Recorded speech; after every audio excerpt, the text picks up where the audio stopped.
Hello, welcome to The Honest Wargamer. I'm your host, Rob, and we're about to look at the Cities of Sigmar rules update, or the additional rules that have been given out with the new Ghyran battle pack, which will be coming out in a couple of weeks, maybe up to a month, but I think it's a couple of weeks for Age of Sigmar. The Ghyran battle pack is the new season of Age of Sigmar, which will run from the summer 2025 till the summer of 2026. Games Workshop have released a bunch of additional rules on Warhammer Community, which you can go and check out, and this one is for Cities of Sigmar. I'm personally very excited. Cities of Sigmar is maybe one of my favorite armies until Chaos Dwarfs comes out, so I'm super pumped to look at these additional rules. If you like any of this info, if you like what is in it, if you like the video or any of those things, please do leave in the comments what your thoughts are, especially if you're a Cities fan. I think it's always cool to know what people think that isn't just my opinion. That's why I live stream Monday to Friday on Twitch, so I can get other people's opinions. So let's go and look at it, because it's very cool, and I'm excited to talk all about it. The first thing that we've been given as free extra content is that, and I keep saying it's free extra content because it is, and I'm really pro the free extra content. You should go and look at my video on that. I think all of the rules should be free. They build hype. People are excited. So the first thing you get are 2 new battle formations for your army, which is very fun. 4 released in the index, 2 additional ones, which is very cool. The first one, Veteran Cannoneers. I've got a lot of people excited, especially me personally, because I'm a Barry fan, which is the guy swigging a big barrel that sits on a part of the cannon crew. Anyway, Veteran Cannoneers gives you the Canny Cruise ability, where once per turn in the army in your shooting phase, you can pick up to 3 friendly Iron Weld Great Cannon units to be the targets. For the rest of the turn, each time the target uses a shoot ability, you can reroll 1 hit roll, or 1 wound roll, or 1 random characteristic roll for the damage characteristic. So the cannons are pretty cheap. They're 110 points each. So if you were to take 3 of them, it's 330 points. Okay, they're pretty solid as well. 8 health, 4 up save. They've got fortified position. But the thing that we really should be talking about is the Great Cannonball. 24-inch range, and you can move them 3 inches. So that's going to be 27-inch range. They've got 2 shots each. So for 330 points, you're going to be shooting 6 shots. They hit on 4s, but there is a way to improve this. If you also decide that you want to take the Fusel Major on Ogre Warhawk, he has this mark targets ability, whereas if you shoot a unit, then other Cities of Sigmar human units can get +1 to hit. This means you're going to get 6 shots that are hitting on 3s, wounded on 2s, rend 2, damage D3 +2. But it also means you're potentially going to get re-rolls along that line, making these very reliable. If you hit with both on 3s, then, and you fail to wound with one of them, you get a re-roll into that. If you manage to get both of your shots hitting and wounding, and they don't make saves, now I'm randomly re-rolling the D3 +2. That means I'm potentially doing 10 damage from each one of these for a maximum of 30. I know that doesn't sound like that's not very realistic. You're always going to get 30, and someone could probably do some of the math on it. But it feels like you could be doing a good amount of damage, enough damage that monsters are very scared, which is very cool. But also infantry units as well. Rend 2's super solid.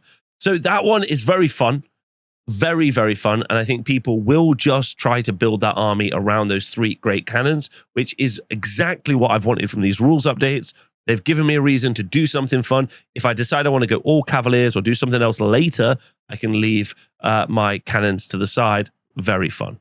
The other battle formation is Fearless Exemplars. Once per turn, if the army in your hero phase, you can use the Frontline Leader ability. You pick a friendly Cities of Sigmar human infantry hero to use this ability. Then you can pick up to 1 friendly non-hero human infantry unit and up to 1 friendly human war machine unit that are wholly within 12 inches of that hero to be the targets.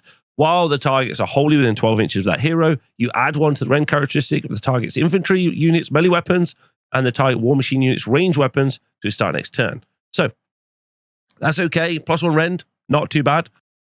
Very good. War machines, obviously, he can also take that steam tank.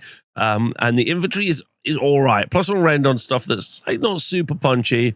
I'm not too bothered about that. It's also a lot of Holy Withins. I need 2 different types of units. So it's kind of like a triple stipulation here for like a +1 rend buff, which I could just take a Wizard and cast Purple Sun and save myself having to do a ton of this extra stuff. I could do both and stack those those bits up, which is pretty cool. I like that. That's pretty fun. The other thing to say about this is obviously these are really geared towards the human elements of the army. And as I've said multiple times, and is very, very clear, I would be really surprised to see elves and dwarfs make it into whenever the Cities of Sigmar Battle Tome comes out. I expect them to be taken out of the range, maybe sent to Old World, Who knows? So that's something to be conscious of as well. They could have, these are free rules updates, so I guess they could have, extended the olive branch out a little bit, made something else. But as many people have pointed out, these are also probably rules updates so they can sell a few models and get people excited about some of the other things that maybe people aren't picking up. Maybe no one has bought any great cannons and they want a lot of it. So there's a little column A, column B there, and that's a bit sad. But ultimately, these, at least the cannon one, is very exciting and thematic, and I think a lot of people are going to be excited about it.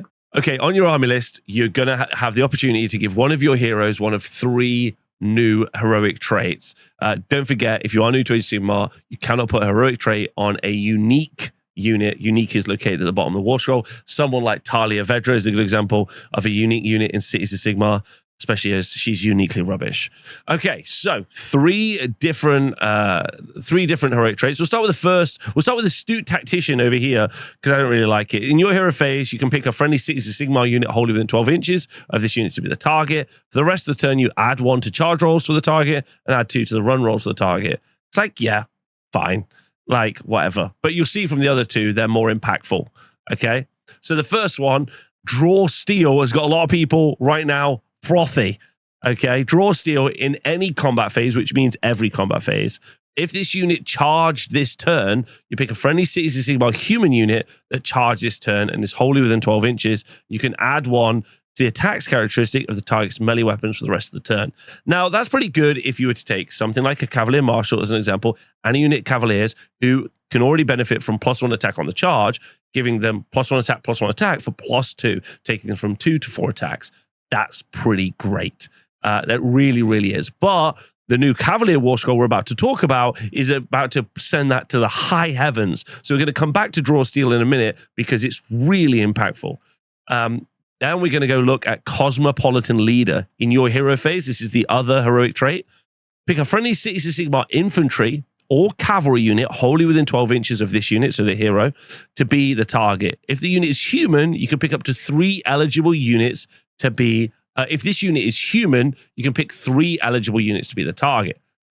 Roll a dice and on a 3+. Already, don't read any further. It's a 3+, so who cares? But if you are risky like me and you fancy a challenge, this is pretty cool. On a 3+, if the target is human, you can add 1 to wound rolls to the target's combat attacks. If it's Dwarden, you can add 1 to charge rolls to the target. And then if the target is elf, you add 3 to the control score for the unit. This buff lasts until the start of your next turn. So +1 to wound on units for my turn, your turn, maybe your double turn is quite a lot of +1 to wound, and you're going to be doing a lot of dice rolls. It's very good, and it maybe is arguing for a place against Draw Steel, but as I've said, because it's a 3+, you probably less want to take it than if you the very consistent Draw Steel ability. Both of them are very good. I like Cosmopolitan Leader because in the right situation, if you pop the 3+, you're getting a lot of return of efficiency on it. But also, it's also worth pointing out that I'm never thinking about the fact that it affects Dwarden or Elves because both of those buffs suck. So I'm really only thinking about the +1 to wound. So yeah. You've got some fun stuff here for combat, and also you've got battle formations for shooting, so you've already got a nice little mix, which is fun.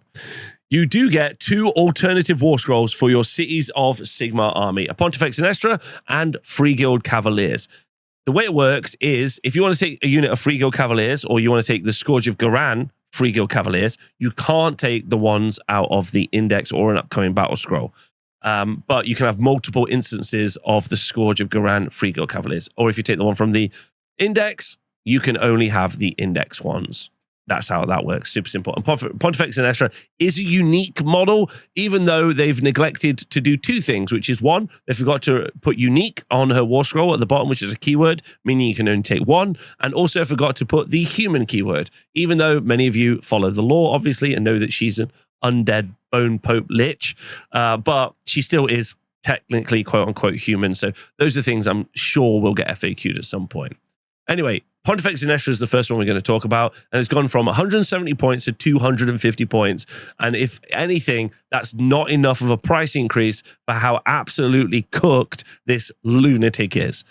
9 health, 5 up save, 4 up ward save for a 2-cast priest. A 2-cast priest is much better than a 2-cast wizard because it allows you to either power up your own prayers or do 2 prayers, both of which your opponent can't interact with. Super valuable, a 2-cast priest, and very, very, very rare. So 9 health, 5 up save, 4 up ward save. We love that. Isn't good in combat, but that's not their job. The job of Pontifex Sinistra is to be a support piece, and oh boy. Okay, first up, the Word of the God King. In any hero phase, you pick an enemy wizard, priest, or manifestation within 18 inches of the target. This isn't any hero phase, which does mean every hero phase. Roll a dice on a 3+. Please see what I said earlier about 3 possibilities. If the target is a manifestation, it's banished. Lots of people are really excited about that because it means if your opponent casts a spell, because of the way it works, I can do this. I will do hero phase abilities after they've done hero phase abilities in their turn. They'll cast a manifestation, and on a 3+, I'll just banish it. Perfect. However, if it's not, if it's a wizard or a priest, otherwise inflict an amount of mortal damage on the target equal to the roll. That means up to 6 mortal damage to a wizard or a priest at 18 inches every hero phase is already a nutty cannon. Seeing as we started it by being pretty excited about some cannons earlier, the fact that we've now got a magical bone cannon or a Pope cannon is pretty wild. Okay, so that's a great ability, especially that it's any hero phase, every hero phase. However, we've also got in your hero phase a unique prayer belonging to Pontifex Sinistra called Sigmar's Will, which is cast on a 4. You make your chant roll a d6, and this is the crazy bit. Oh no, this isn't even the crazy bit. This is a crazy bit. If the roll is an unmodified 1, you can re-roll the dice. Normally, when you roll a 1, it's just like, whoop, you lose d3 of your points, which sucks. However, you can now re-roll it. Yeah, it's a 1 in 36 chance not to get a 1. It's very strong. You pick one of the following effects to apply to the start until the start of your next turn. Until the start of your next turn, it's a really long duration, which is really good because I can do this. Anyway, it's just very effective. Pick up to 2 different effects instead of the chanting roll. If the chanting roll was a 10+, okay, easy peasy. And because you're a 2-cast priest, you can attempt to do another prayer, generate those points, your ritual points, and then roll it again to attempt to get Sigmar's Will off. And it's only on a 4 anyway. Okay, enemy units use the normal move ability, Hallowed Ground. This is one of the effects you can pick. Enemy units using the normal move ability cannot end that move within 5 inches of a friendly Cities of Sigmar human unit that's wholly within 12 inches. So that's pretty great. The reason that that's so good, in my opinion, is they move forward, you get outside of 3, they're going to charge. Now it's 5, and then after they've done their movements, I could do a redeploy. So now it's 5 plus whatever I roll on a redeploy minimum of 1. So now what should have been a 3-inch charge has now become a minimum of a 6-inch charge up to an 11-inch charge, making it very unrealistic. So it's a real fun way of like having a line or a screen out and making that screen come backwards, which is very strong. Very, very strong. Okay.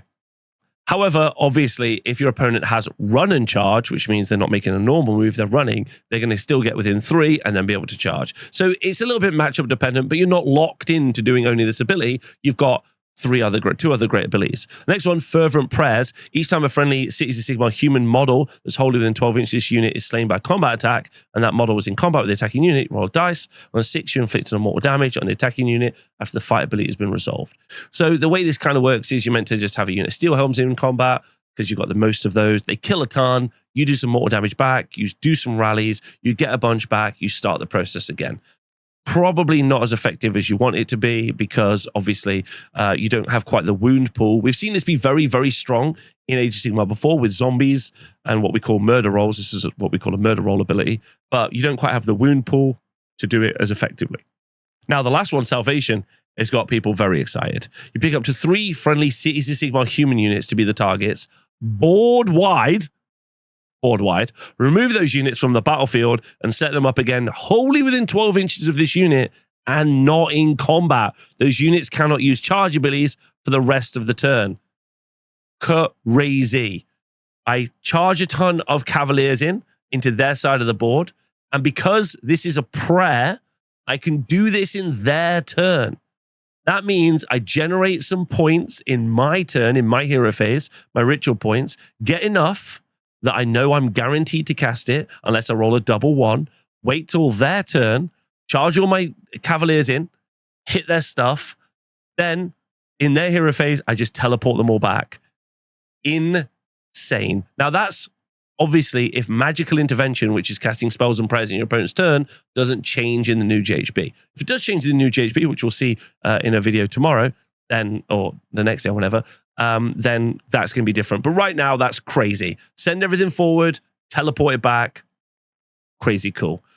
I think Sinestro is really fun. I was really happy to just stop at a level 2 priest that can just do basically D6 mortals to 18 inches every turn. That's good enough for me. But the rest of the stuff is also super effective. And also a 2-cast priest is also good as well. So a really great upgrade for this War Scroll. Our next unit are Free Guild Cavaliers. Free Guild Cavaliers is a unit of 5 models with 3 health each and a 3-up save, and they move 10 inches. So a reinforced unit of 10 is going to be 30 on a 3-up. Very nice. You can also give them a ward save, so they can be very survivable. Okay, so they have lost, for an additional 10 points, they've lost an attack. They've gone 3 attacks to 2 attacks, but they've gained +1 to hit. Okay, and then the horses, we're not even going to count the horses. But the reason that this is super interesting is because they are super interesting now is because of this ability, the red work. Any charge phase, which means every charge phase, if this unit is in combat and has not charged this turn, pick this unit and up to 1 friendly Free Guild Cavalier Marshal or Free Guild Marshal on Griffin within this unit's combat range to be the targets. Roll a dice and add 1 to the roll if there are fewer models in this unit than the total number of enemy models in combat with this unit. On a 4+, for the rest of the turn, the targets count as having charged. So that means on a 4+ or a 3+, this unit and either a Cavalier Marshal or a Free Guild Marshal on Griffin are going to get +1. Sorry, are going to count as having charged. The reason that's good is because obviously you get +1 damage on the charge. And as we know from the ability that we talked about earlier, the Steel ability, that means that you can also get an additional +1 attack for counting as having charged. And the Free Guild Marshal, or the Cavalier Marshal, sorry, importantly, if has charged, can fight simultaneously with this unit of Cavaliers to make them strike first. So even in your opponent's turn, and what's really interesting about this is just sitting 10 of these on an objective, your opponent charges them on a 4-up or a 3-up, along with a Free Guild Cavalier Marshal, you can strike first with 41 attacks that are doing damage too. Hitting on 3s, wound on 4s. There are ways to improve the +1 to wound if you go the other way, which is why I said these 2 abilities at the top are quite interesting. Draw Steel and Cosmopolitan Leader, because you potentially can get +1 to wound on those instead. And also, yeah, you can get +1 attack from the orders for Cities of Sigmar. So you can be up to 4 attacks. So they're super fascinating and really interesting in the way that they aren't going forward necessarily. They could, but they aren't necessarily going forward to charge. Instead, they could get charged but still have charge bonuses and could even fight first. So your opponent's going to have to really respect that, which is fascinating. And I think that's cool as well. Okay, what do I think of the Cities of Sigmar updates? I really like them. I think it's really good. I think you've made the cannons cooler, which is nice to see. You've also got the ability to make your combat units better, not just the Cavaliers, but the Cavaliers War Scroll is also a fantastic change as well. Pontifex Sinestra seems really cool and very impactful in-game, and could do some big, fun, game-changing elements, which I really like. And I think Cities of Sigmar have really suffered and aren't necessarily as strong as they could be, and definitely the human portion is pretty weak. So this is a great update for them as well. So I think it's good. Let me know what you think in the comments below. Thanks for watching. Thanks for the Twitch chat. I was super excited about this as well, as am I. See you soon. Thanks for watching. Bye.